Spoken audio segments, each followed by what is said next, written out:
కార్తీక మాసంలో మళ్ళీ విసర్జించవలసినవి ఏమైనా ఉన్నాయా అంటే తప్పనిసరిగా చాలా ఉన్నాయట. ఇందులో ఈ మాసంలో పరాన్న భక్షణ చేయరాదు, అంటే ఎవరు కూడా పెట్టిస్తే తినటం అనేది చేయకూడదు. ఇతరుల ఎంగిలి పొరపాటున కూడా ముట్టరాదు. చాలామంది ఏంటంటే ఈ స్నేహితుల్లో ఎక్కువ ఇవి జరుగుతూ ఉంటాయి. ఒకళ్ళ ప్లేట్లలో ఒకళ్ళు తీసుకోవటం, తినటం, సరదాగా బావా తిందురా బావా, బావ నువ్వు కూడా తిను బావా, ఈ సరదాలు ఏవైతే ఉంటాయో ఇటువంటివన్నీ కూడా ఈ కార్తీక మాసంలో పొరపాటున కూడా చేయకూడదు.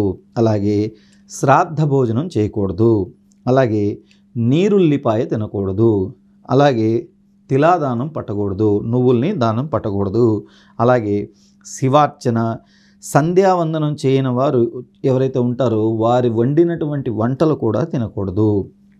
అలాగే పౌర్ణమి, అమావాస్య, సోమవారము, సూర్యుడు, చంద్రుని యొక్క గ్రహణాల యందు కానీ ఆ సమయాలలో భోజనాలు చేయకూడదు. ఒక్క పూట మాత్రమే ఆ సమయాలలో భోజనం చేయాల్సి ఉంటుంది. కార్తీక మాసంలో తైలం రాసుకొని స్నానం చేయకూడదు. పురాణాలను పొరపాటున కూడా విమర్శించకూడదు.